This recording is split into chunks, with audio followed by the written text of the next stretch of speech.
Aujourd'hui, j'ai en ma présence M. Adrien Michaud du Centre Jean-Claude Malépart. Bienvenue, M. Michaud. Merci, bienvenue. Là, j'aimerais savoir, le Centre Jean-Claude Malépart, ça existe depuis combien de temps?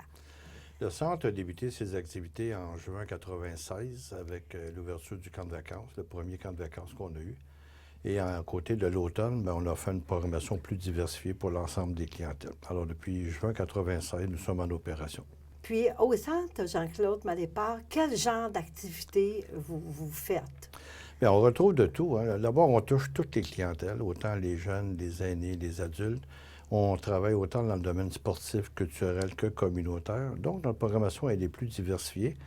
On l'a bâti, bien entendu, en fonction des besoins des gens du quartier, parce que notre priorité, c'est de desservir les gens du quartier. Mais vous comprenez qu'à la grosseur du centre, on doit déborder le quartier si on veut quand même compléter notre programmation. Au centre, il passe 300 000 personnes par année au niveau de la fréquentation, près de 8 000 inscriptions. Et c'est fait en sorte que présentement, notre programmation, elle est plus diversifiée par rapport au temps sportif, culturel et autres, oui. C'est beaucoup de gens, ça, qui... C'est beaucoup de gens, c'est beaucoup de diversité, puis c'est beaucoup aussi d'aspects parce que des activités, c'est purement récréatif. On a un exemple en karaté, des jeunes qui ont été au championnat mondial à Tokyo pour représenter le Canada. En badminton, on a deux jeunes qui s'en vont à Toronto au championnat canadien. Mais en même temps, on a des activités de participation qui sont d'activités libres, récréatives, tout simplement. Alors, on touche à presque tous les volets, comme je vous dis, autant dans le domaine culturel que dans le domaine sportif ou même communautaire dans certains cas. Il y a une piscine aussi On a une piscine, 25 mètres, 6 corridors, avec une pataugeoire intégrée pour les enfants des garderies, les enfants plus jeunes. Alors, ça, c'est intéressant pour l'ensemble de la famille. Et on est ouvert 7 jours par semaine, donc il y a des périodes de bains libres. Et à la piscine, nos bains libres sont totalement gratuits. Aucune carte de membre n'est exigée. Tout citoyen peut se présenter aux heures de bain libre et aller se baigner gratuitement, oui. Oui. Puis le centre est ouvert jusqu'à quelle heure? Écoutez, on rouvre le matin à 7 heures. Déjà, on a des activités en place, puis on termine très souvent à 11 h, minuit le soir, selon certaines activités. Et ça, bien, c'est 7 jours par semaine. Alors, comme vous voyez, la plage horaire est grande. Notre bureau d'accueil, lui, je parle de la réception téléphonique et la réception à l'accueil, c'est 5 jours par semaine, de 7 h le matin à 9 h le soir. Et le samedi, de 8 h le matin, à 3 h l'après-midi. Ça, c'est le bureau d'accueil téléphonique. Mais entre-temps, le centre est quand même ouvert pour des besoins spécifiques. La programmation, vous la sortez combien de fois par année? On peut dire qu'on a 4 programmations. La programmation de la grosse qui est à l'automne, qui est distribuée à la fin du mois d'août dans tous les ports du quartier Sainte-Marie.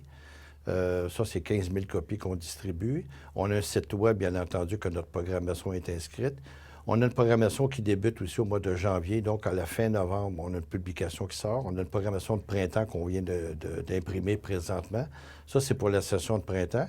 Et bien entendu, la fameuse session estivale, qui est un petit peu moins grosse parce que la priorité, c'est le camp de vacances, où 300 jeunes viennent au camp de vacances pendant les 8 semaines d'opération. Mais il y a d'autres activités pour les aînés, du bingo, il y a la danse en ligne à l'extérieur, il y a des cours d'activité physique aussi, et notre piscine, bien entendu, la période estivale, bien, les bains libres, il y en a en quantité énorme parce qu'on fait moins d'activités structurées l'été, plus de bains libres pour profiter du beau temps que les gens viennent se rafraîchir un peu. Puis, pour pouvoir participer aux activités-là, est-ce qu'il faut être membre du centre? À l'exception des bains libres qui sont totalement gratuits, on demande une carte de membre pour les autres activités, puis il y a des frais de participation. Sauf pour les jeunes, il y a des activités gratuites dans les activités sportives. Le canjo, bien sûr, il y a des frais de participation qu'on demande aux familles. Il y a un service de garde. Alors, nous, on a un site web où les gens peuvent, à partir de s'inscrire directement à la maison ou à nos activités. Il y a une tarification qui est propre. Je ne pourrais pas l'énumérer par chaque activité. Il y a des tarifs spéciaux. Une carte de membre qui est à la base, pour un exemple, c'est 10 pour les adultes, 5 pour les enfants, 7 pour les personnes aînées. Nous, on a un principe de base qui est important. Oui, il y a une tarification, mais il ne faut pas que ça empêche aux gens de participer aux activités. Donc, on est très ouvert à négocier, à offrir la gratuité s'il y a des besoins spécifiques. Et là-dessus, le conseil d'administration est très soucieux de l'intérêt des gens du quartier à participer aux activités du centre. Quand il y a certains cours, est-ce que ça peut durer des cours qui peuvent durer 3 mois? Oui, notre session en général, comme la session d'automne et d'hiver, c'est 12 semaines. La session de printemps, c'est 8 ou 9 semaines selon le temps de l'année. La session estivale, c'est 8 semaines. Alors ça, c'est des cours structurés. Maintenant, il peut y avoir des mini-cours ou des ateliers qu'on parle. Ça peut être moins long, 2 semaines, une semaine, plusieurs genre d'activité qui est plus spécifique. Comme en cuisine, au lieu d'une session de 12 semaines, ça peut être un mets particulier par rapport à une communauté culturelle en particulier qui peut durer une session d'une soirée. Des cours de vin, des dégustations de vin, ça dure 3 semaines, un exemple. Mais en général, c'est des sessions de 12 semaines l'hiver et l'été, 8 ou 9 semaines au printemps et 8 semaines à l'été. C'est comme ça que notre programme est structuré. Oui. Oui, puis dans vos locaux, est-ce que ça arrive que vous louez de vos locaux pour différentes activités? Oui, il y a beaucoup d'organisations. D'abord, les organismes du quartier Sainte-Marie qui ont besoin de nos locaux, on les offre gratuitement.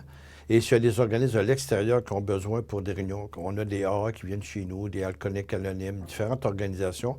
Alors oui, on a un service de location de salle qui est là, qui est accessible. Déjà, le matériel est disponible, chaises, tables et autres, donc il est facile pour nous de soutenir des besoins spécifiques d'organisations ou d'individus aussi qui veulent utiliser nos locaux, oui.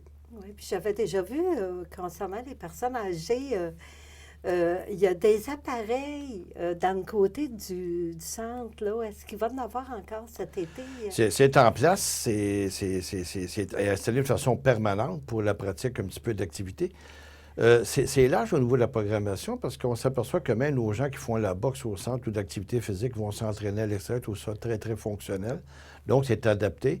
On a bien entendu à l'extérieur nos jeux de pétanque qu'on a fait pour les personnes aînées qui participent. Je dirais aînées parce qu'en général, c'est eux autres qui utilisent le terrain, mais c'est ouvert aussi à l'ensemble de la population. Puis, il y a un cours de tennis, hein, ça, est-ce que ça appartient au centre ou... Ça appartient à la ville, mais c'est le centre qui gère la programmation du terrain de tennis. Alors, le 2 mai, on ouvre le terrain de tennis jusqu'à l'Action de grâce. Alors, 7 jours par semaine, le terrain est disponible pour la pratique libre. On a des cours de formation.